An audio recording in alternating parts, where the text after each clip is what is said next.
안녕하십니까. 신인균의 국방TV 시큐리티 뉴스입니다. 오늘도 역시 아주 중요한 국제정치 그리고 대한민국 안보 관련한 중요 소식 간추려서 브리핑 해드리겠는데요.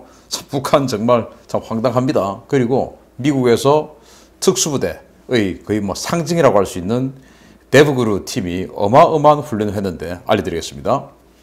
공산 독재 전체주의 체제는 개인의 모든 것을 빼앗아 간다는 사실은 모두가 아는 사실이지만 북한에서는 지금껏 인류 역사에서는 상상도 해보지 못했던 것까지 빼앗아가는 일이 발생하고 있습니다. 모내기를 앞둔 북한의 충격적인 수탈에 대한 폭로가 나왔습니다. 이른바 5월 모내기 전투를 앞두고 고난의 행군 시기보다 더 심각한 비료 부족 사태를 겪고 있는 북한이 주민들에게 비료 대체품인 소변을 갈취하고 있다고 RFA가 보도했습니다. 북한은 모내기 전투를 앞두고 각지에서 비료가 없어 당국을 성토하자 비료는 자체적으로 조달하라 라며 5월 초 전국 각지의 농장과 단체 퇴비 생산 과업 지시를 하달했습니다. 당국은 퇴비 생산 목표량이 달성될 때까지 1인당 하루 2리터의 소변을 가져와 각 작업반별로 퇴비 무더기에 혼합해 비료를 만들라 라고 지시했습니다. 퇴비 무더기란 주민들에게 거둬들인 인분과 썩은 풀 등을 혼합한 것인데요. 여기에 요소 성분이 들어있는 소변을 섞었으면 요소 비료 대체품의 기능을 할 수 있으니 이것이 비료 부족에 대한 당의 특단의 조치다 라는 것이 북한 당국의 설명입니다. 주민들은 필요한 비료 공급은 하지 않고 주민들에게 모든 것을 전가하는 당국의 행태를 비난하면서 이제는 살다 오줌을 내지 않았다고 비판받을 판이다 라며 당국을 성토하고 나섰습니다. 참 기가 차죠. 이게 나라냐. 아이고 참. 제 기억에 제가 어린 시절 초등학교 다닐 때 1970년대 후반이었어요. 이때 학교에 화장실에 가면은 소변통을 놔두고 거기에 이제 오줌을 넣었습니다. 오줌을 넣으면 이제 그 통이 다 차면 수거 차량 가서 수거해 가고 했는데 아마 그거 가지고 비료 좀 이런 용도로 쓰지 않았을까 생각을 해요.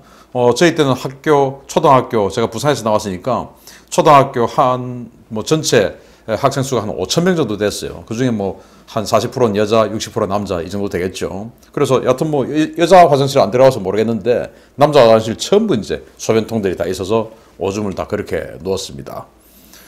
아마 그때도 우리는 비료가 부족해서 그랬던 것 같은데 근데 지금 30년이 뭡니까? 40년 후죠. 40년 후에 지금 북한이 이제 그런 짓을 하는데 문제는 우리는 그냥 학교 와서 오줌을 누웠을 뿐이지 오줌 마려울 때 여기는 지금 오줌을 가져오라 이겁니다. 1인당 2리터씩 매일. 여러분들 1인당 2리터씩 오줌을 누십니까? 소변을 2리터씩 지금 보려고 하면은 결국은 물을 더 많이 먹어야 되는데 그러면 이제 이 요소 농도가 좀 옅어지겠죠. 그렇지만은 일단 많이 가져와. 이렇게 해서 그럼 2리터에 매일 학교 또는 이 기업소 이런 데다가 그 2리터의 오줌을 어떤 식으로 들고 갈지는 모르겠지만 정말 이런 식으로까지 나라가 망해 있다. 그런데 이런 나라를 존중하고 존경하는 정말 일당들이 있는데 그 일당들 빨리 속아내야 되겠는데 왜 2021년은 이렇게 더디기만 하는지 모르겠습니다. 아무튼 이런 북한 이거 가만 놔두면 올해 망하게 돼 있는데 왜냐하면은 고난의 행군 시대 때는 그래도 우리 대한민국에서 비료도 많이 보내주고 했었어요. 근데 지금은 비료고 뭐고 간에 다 이제 제재가 되어 있으니까 이제 이런 짓까지 하는데 가만 놔두면 망하게 돼 있습니다. 이 정부가 못 도와주게끔 우리는 감시해야 됩니다. 두 번째인데요. 이건 나쁜 소식입니다. 하다 주민들이 소변까지 갈취하는 북한이 이제는 군복을 입은 군인들까지 돈벌이에 투입하고 있다는 충격적인 소식입니다. 북한이 유엔 제재를 위반하고 해외로 송출하고 있는 노동자 중 상당수가 군인이라는 소식입니다.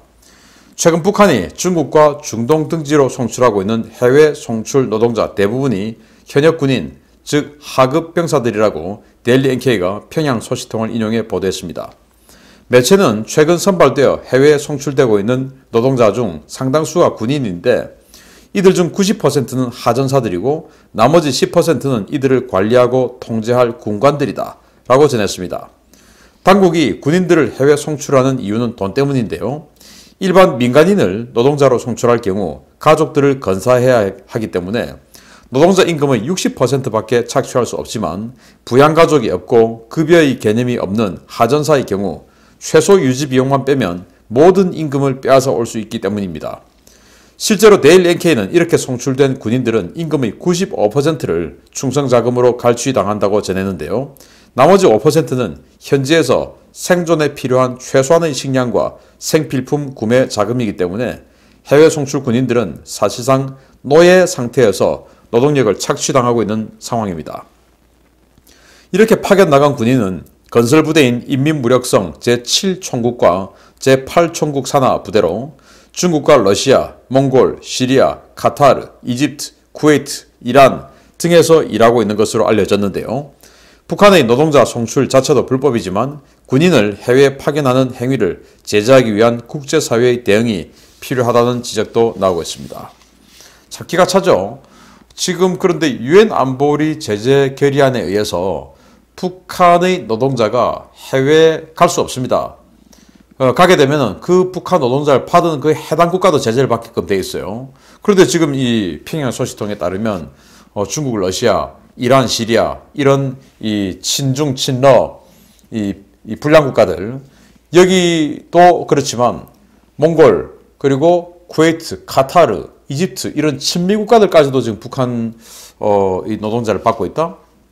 물론 뭐 수교는 돼 있으니까 그렇지만 어쨌든 이들은 친미 국가인데 이게 참 문제죠. 그런데 2020년 하반기에 이 네 나라는 더 이상 우리나라에는 북한 노동자가 단 한 명도 없다라고 유엔에 보고를 했던 나라들이에요. 그래서 유엔은 정말 이 통제가 일단 또 되고 조사가 되고 하는 국가들인 몽골, 이집트, 쿠웨이트, 카타르 이런 나라들을 사실은 좀 전수조사해서 여기에 정말로 북한 노동자가 있는지 없는지를 좀 확인해야 될 필요성이 있을 것 같고 그리고 중국과 러시아 같은 유엔 안보리 상임 이사국이면서 유엔 제재를 이렇게 위반하고 있는 이런 나라들에게 정말 뜨거운 경종을 울려줘야 된다라고 생각하고 자 여기에서 뭐가 지금 큰 문제냐 일단 뭐 그동안 노동자를 송출하는 건 우리는 다 알고 있었죠. 그래서 그 중에서 60에서 70%를 당에서 충성자금으로 떼갑니다. 그래서 김정은의 개인 호주머니로 들어갔었죠. 39호실 자금으로 들어갔었는데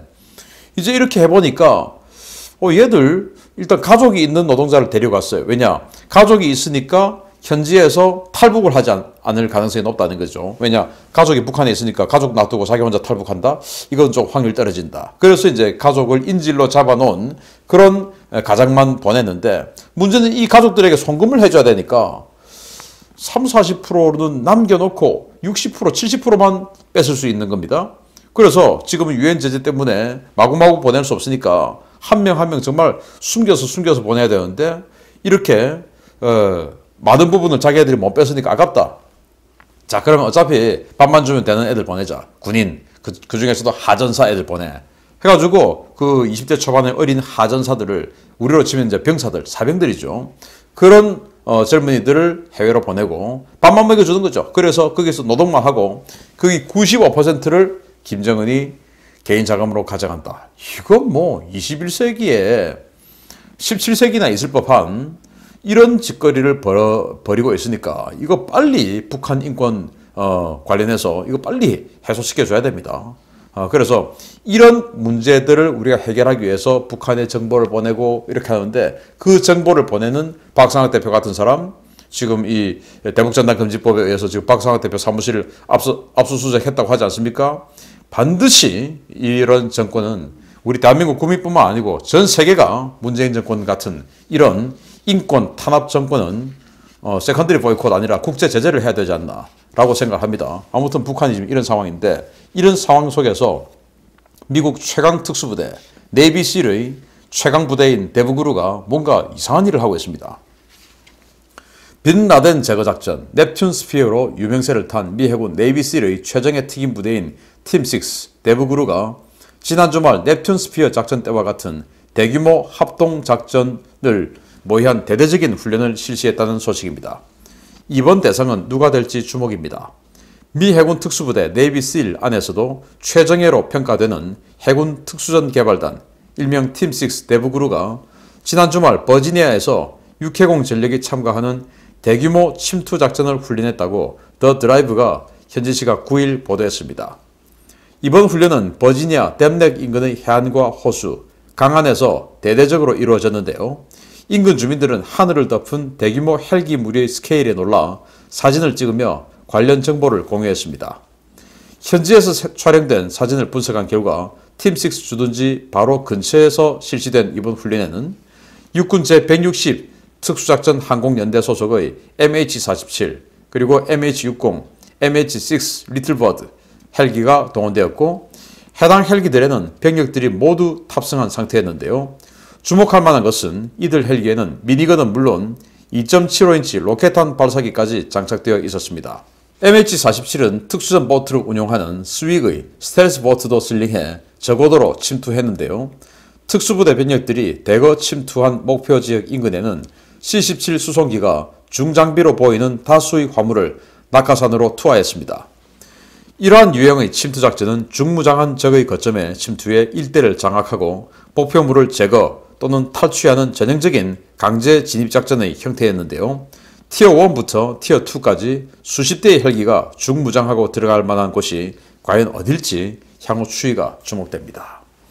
이야, 정말 액트 오브 밸러, 이 네이비실이 특수작전하는 그 영화 정말 재밌게 봤는데, 그러한 것들, 또 오사마 빈 라덴을 제거했던 넵튠 스피어 작전, 이런 것들을 연상시키는 바로 이런 장면이 지금 플로리다에서 펼쳐졌고, 네이비실이죠. 미 해군의 특수부대. 그 중에서도 가장 최강 부대인 팀6 대부그루가 거의 다 참가해서 이런 식으로 작전을 하는데, 여기 이제 리틀버드죠. 리틀버드. 여기에 타고, 또 블랙호크 타고, 그리고 사진 아까 보셨듯이 블랙호크 옆에 또 2.75인치 로켓 장착하고, 그 말은 랜딩 존에 이 착륙해야 될 지점에 적의 화력이 밀집되어 있다. 이 말 아니겠습니까? 하늘에서 이제 로켓으로 때려서 화력을 제압해야 되니까 그런 준비까지 해가고 미니건 완전히 장착해가고, 그러면은 이런 대규모 병력들이 그것도 특수부대들이 들어간다. 그러면 당연히 티어 1이 들어가는, 즉 대북으로 팀이 딱 들어가고 실제 이제 들어가서 제거, 체포, 암살 하는 그 팀이 들어가든지, 그럴 때 이제 외곽에서 적의 방어부대, 증원부대가 몰려오는 것을 이제 막아주는 티어 2가 필요하죠.